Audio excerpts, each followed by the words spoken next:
Eu não trabalho com cruzamento de média. O que eu trabalho é da seguinte forma: o ativo ele tem que estar, assim, falando de compra, tá? Falando de Uhum. uma possibilidade alta.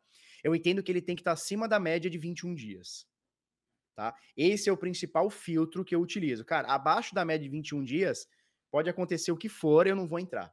Para mim, o Boa. ativo tem que estar acima da média de 21 dias.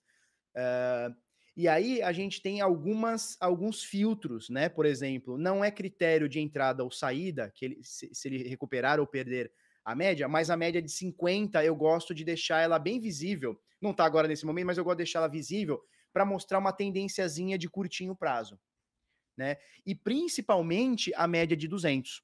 Então, por exemplo, nesse momento a gente está com a média de 200 dias acima do preço, ou seja, o Bitcoin está abaixo da média de 200 dias, mas o preço do Bitcoin está acima da média de 21 dias, que para mim são as principais, são as clássicas, né? E são as principais médias. Nesse momento, se por acaso eu tivesse que fazer um trade no Bitcoin especificamente, eu entraria com meia mão ou com uma mão bem pequenininha. Porque enquanto eles não estiver, eu não entraria, na verdade eu não entraria. Mas se eu visse alguma coisa muito, nossa, tá claro, um pimbar no suporte, com, sei lá, cara, uma confluência dentro de 61,8% de Fibonacci, se eu visse alguma coisa gritando no gráfico, eu entraria com uma mão bem reduzida por estar abaixo da média de 200. Agora, se você pegar, por exemplo, o Ethereum, eu posso colocar na tela o Ethereum? Também na Coinbase, tá? O Ethereum, por exemplo, ele tá diferente do Bitcoin. Deixa eu botar também a média de 50. Vou botar a média de 50 dias também, tá? Então aqui, deixa eu tirar essa Fibonacci toda para não ficar uma coisa atrapalhando. Aqui, beleza. Então, se a gente for parar para ver, eu trabalho com essas três médias, tá? Eu gosto bastante da média de 200, a média de 50 não como um critério de entrada ou saída, mas só para ver como é que tá o curtinho prazo ali, o curto prazo, e a média de 21, que é um critério que eu utilizo mais sistemático, né?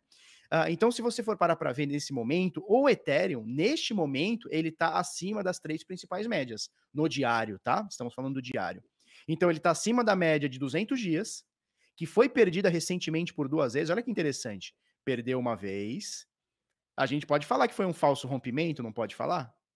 Mesmo Exato. aqui, ó, 3, 4, 5 dias, olha quantos dias ficou abaixo. Então, criptomoeda tem isso, né? Ficou 5 dias abaixo para poder recuperar no sexto. Na verdade, no sétimo, porque ele fechou aqui na média.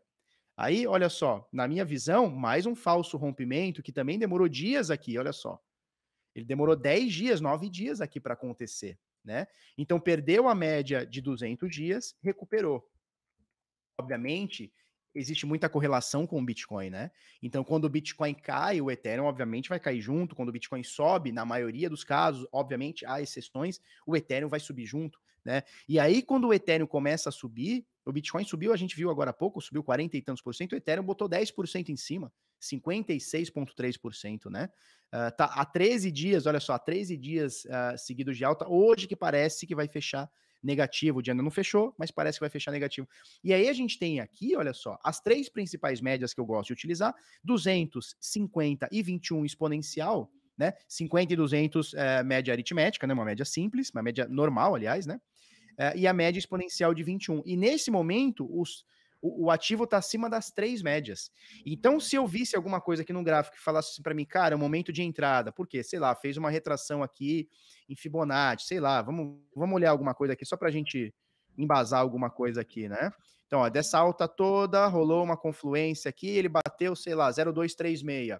Cara, bateu 0,236, tá acima das médias, fez uma rejeição aqui, cara, pode ser uma compra. E aí eu posso entrar, Uhum. inclusive, com uma mão um pouquinho mais cheia, né? Como eu costumo. Agora, no caso do Bitcoin, vamos voltar lá. Bitcoin USD também na Coinbase, tá, pessoal?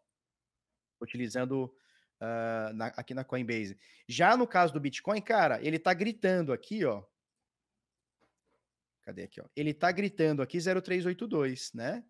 Então vamos colocar novamente aqui, 38,2. É gritante a correlação na questão da tendência, né? Então a gente vê muito forte a Sim. tendência do Bitcoin ditando moda. Então, assim, se você pegar o Bitcoin, se por acaso amanhã ou hoje ele entrar num bear market, sabe, começar a cair, por exemplo, como a gente mostrou ali no início de 2018, que ele caiu 84%, cara, vão ter pouquíssimas altcoins que vão segurar a onda. Pouquíssimas. A maioria vai cair junto. É bem complicado por vários fatores, né? Primeiro que o Bitcoin é o ativo de entrada, a maioria das criptomoedas são cotadas na paridade Bitcoin, então isso influencia bastante também, né? E a gente sabe que o trade é uma razão, é um Sim. ativo sobre o outro. Então, sei lá, altcoin, por exemplo, Ethereum não para Bitcoin, é uma razão, né? Um sobre o outro, são duas volatilidades.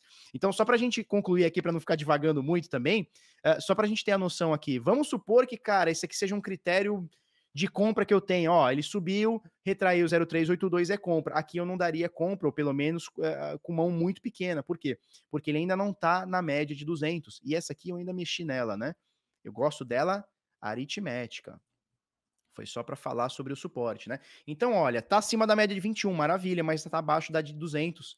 Então aqui já é um trade um pouquinho mais com atenção, diferente do Ethereum. O Ethereum poderia entrar ali com uma mão um pouquinho mais cheia, porque no meu critério, né, mesmo aqui que seja discricionário, o meu critério ele tá acima das médias. Então eu gosto bastante dessas médias como filtro de tendência.